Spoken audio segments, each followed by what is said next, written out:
example 8, we want to determine the total flight time and horizontal distance traveled by the rocket in an example 7. Okay, so go back and look at the one from example 7. What we need, we're going to need this equation right here. Okay, so I'm going to copy this and use this on the next page. Okay, we need this equation basically. So y equals that. And 64 sine 30, 64 sine 30 was 32. 64 sine 30 was 32.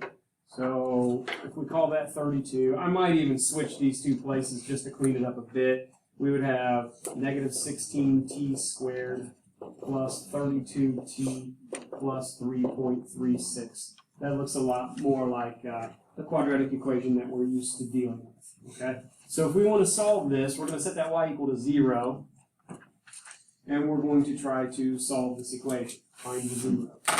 And so we can use the quadratic formula if you want.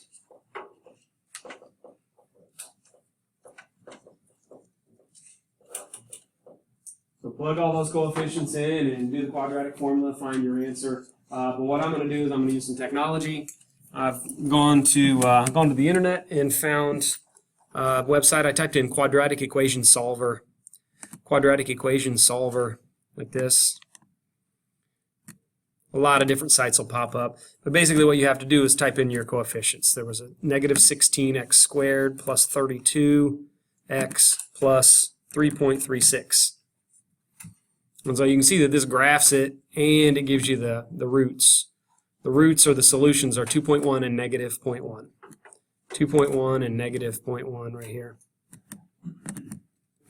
So without showing my work here, I can see the t is either equal to 2.1 or negative 0.1. But we're talking about time here. We're talking about flight time. And so that second answer, that negative 0.1, isn't going to make sense. And so when we're talking about flight time, that flight time is going to be approximately 2.1 seconds.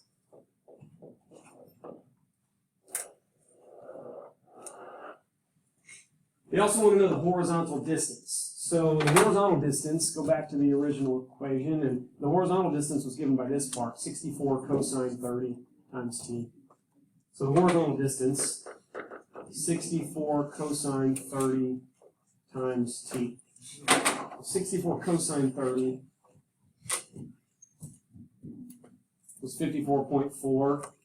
And so what we're going to do is we're going to have that number 55.4256, and we're going to multiply that by our time of 2.1 seconds. Get about 116.4. So that x number, that horizontal position, the horizontal distance, is 116.4 feet.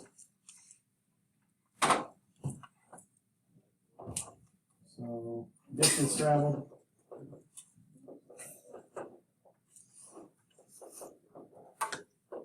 About 116.4 feet.